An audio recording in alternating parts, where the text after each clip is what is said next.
धैर्य से रहिए, चैन से रहिए और आचार संहिता खत्म होगा। उसके बाद ऐसा इलाज करेंगे कि डीओ और बीओ का जो लोग हाजिरी काट रहा है कि फरमान मानते हो ना, मुख्यमंत्री जी के फरमान का असर नहीं है और दूसरे के फरमान का असर है, तो वो बचाने के लिए आएंगे। विद्यालय में पढ़ाना उनकी जिम्मेवारी है, जिस जिम्मेवारी का वो निर्वहन करते हैं, लेकिन मानसिक प्रताड़ना देने का औकात किसी को नहीं है। कोई भी पदाधिकारी अगर विधायिका में दिए गए आश्वासन के खिलाफ अगर कोई भी पत्राचार या पत्र जारी कर रहे हैं, उस पर मुकम्मल कार्रवाई कर रहे हैं, तो तैयार रहिएगा। आचार संहिता के बाद आपको विधायिका के आश्वासन समिति की ताकत का एहसास। माननीय मुख्यमंत्री हो अथवा सदन में कोई भी माननीय मंत्री परिषद के सदस्य हो, उनके द्वारा दिए किए गए वायदे आश्वासन के रूप में तब्दील हो जाता है। कोई भी, जिसे मान लीजिए सड़क बनना है और अगर माननीय मंत्री ने यह कह दिया कि इस वित्तीय वर्ष में सड़क बनेगा, तो आश्वासन हो गया। और विधानमंडल में आश्वासन समिति होती है, अगर आप नहीं लागू करिएगा तो आश्वासन समिति को आपको बुलाने का अधिकार है, आप पर कार्रवाई करने का अधिकार है। ये विधानमंडल की कार्य संचालन नियमावली है। माननीय मुख्यमंत्री जी ने विधानसभा में स्पष्टता के साथ दो बातें कही। एक कहा कि भाई हम लोग विद्यालय में 10 बजे के पहले 15 मिनट और 4 बजे के बाद, और कहा कि अगर कोई गड़बड़ करेंगे तो नपेंगे।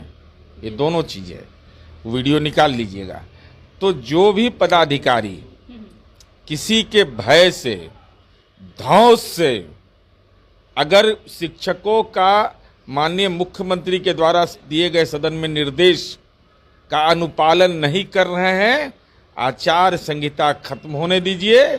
आश्वासन समिति बैठी हुई है, उन तमाम पदाधिकारियों को बुला करके विधायिका की शक्ति का एहसास करा देंगे कि विधायिका में ताकत क्या होती है। विधायिका का अपमान कर रहा है, सर पर बैताल चढ़ा हुआ है। जो भी पदाधिकारी गुनाह कर रहे हैं, मैं बार बार बोल रहा हूं, कार्य संचालन नियमावली पढ़ लीजिए विधानमंडल का, और पढ़ कर करके देख लीजिए कि सदन में कहा हुआ बात आश्वासन हो जाता है। सदन के अंदर आश्वासन समिति रहती है और आश्वासन समिति को इतना अधिकार है कि आपको एहसास हो जाएगा, दंड जो निर्धारित होगा ना, तो कोई बचाने वाला नहीं मिलेगा, न्यायपालिका भी आपको कोई राहत नहीं देगा। होली के दौरान होली की छुट्टी नहीं देकर करके ट्रेनिंग दिया गया 20,000 शिक्षकों को। हमने यह सवाल किया कि भाई शिक्षा विभाग के पदाधिकारी का छुट्टी क्यों नहीं रद्द करते हैं, तो बड़ा गहरा असर हुआ। शिक्षा विभाग के छुट्टी को रद्द कर दिया सब पदाधिकारियों को। अब ये लोग को तो मैंने क्या कही, आदेश जारी कर करके और किसको जिम्मेवार ठहरा रहे हैं। भाई 8, 9, 10 बजे से स्कूल है, 9:45 पे पहुंचना है, किसके इजाज़त से काट रहे हैं आप 8:30 बजे, 9 बजे हाजिरी, 9:30 बजे? कौन होते हैं आप? जब सदन के अंदर माननीय मुख्यमंत्री जी की घोषणा हो गई, उसके बाद इतनी औकात कैसे हो गई? कोई बीओ का और डीओ का क्यों हाजिरी काट देगा, विधायिका का अपमान कर देगा, तो लोकतंत्र बचेगा? विधायिका सर्वोच्च है, सदन में कहा गया आश्वासन, और आप क्या हैं? इतना भी जानकारी अगर जिला शिक्षा पदाधिकारी को और प्रखंड शिक्षा पदाधिकारी को नहीं है, तो जब विधायिका जब कानूनी रूप से जब आपका गर्दन पकड़ेगा, तो उस समय बचाने का कोई पदाधिकारी नहीं आएगा, कोई नहीं बचा पाएगा। इतनी कड़ी कार्रवाई होगी ना कि आपको एहसास नहीं होगा कि डीओ से बीओ कैसे बना जाता है।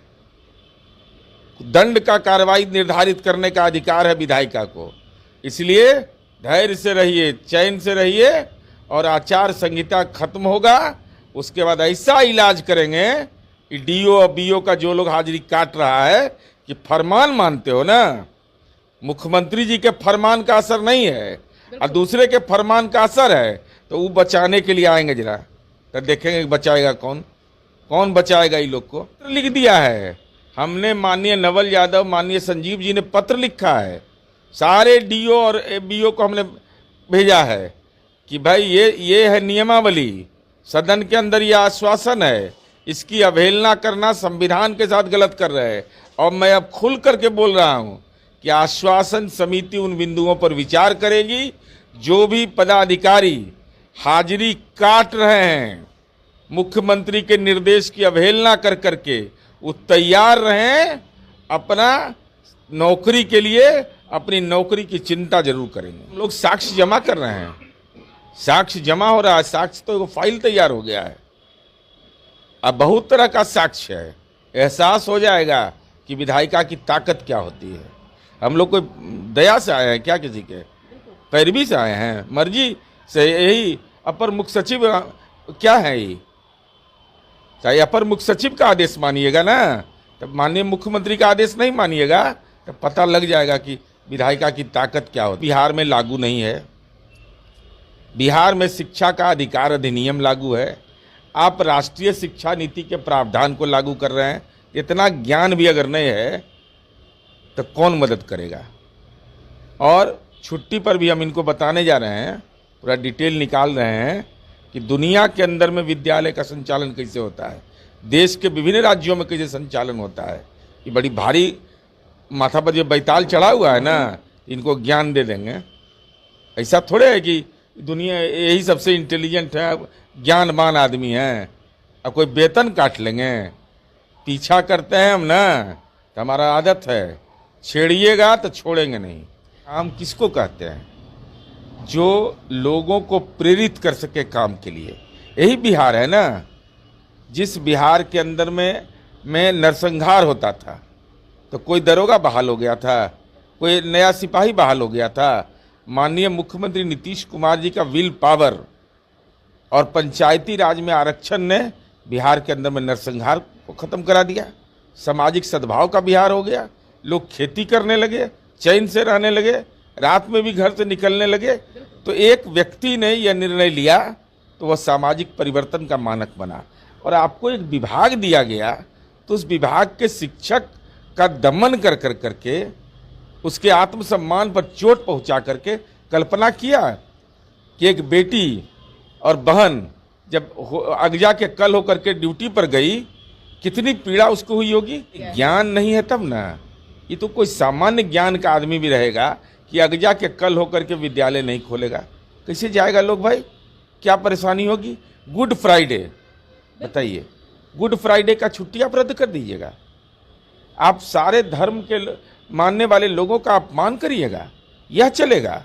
यह नहीं चलने दिया जाएगा। अगर चला रहे हैं तो तैयार रहिएगा, सारे पदाधिकारी लोग शिक्षा विभाग के सब विधायिका के घेरे में आने वाले हैं। भय कौन बात का है? जिसको भय लगता है उन लोग को ना भय, हम लोग का लिए भय लगेगा?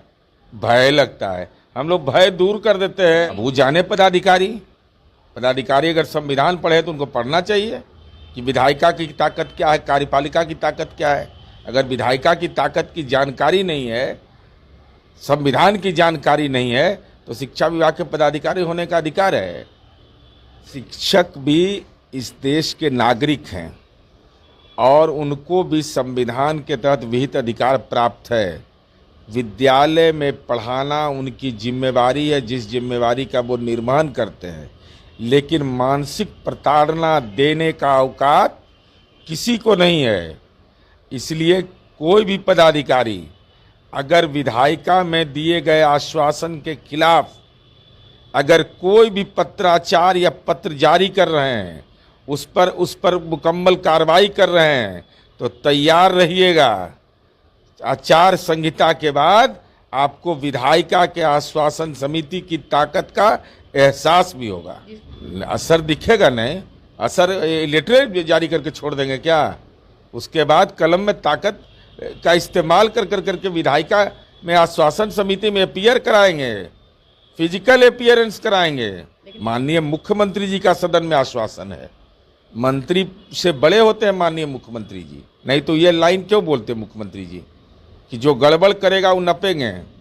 वह सारा साक्ष्य है मेरे पास, वो सारा साक्ष्य हम रखेंगे और तब पूछेंगे पदाधिकारियों को सम्मन करके कि बताइए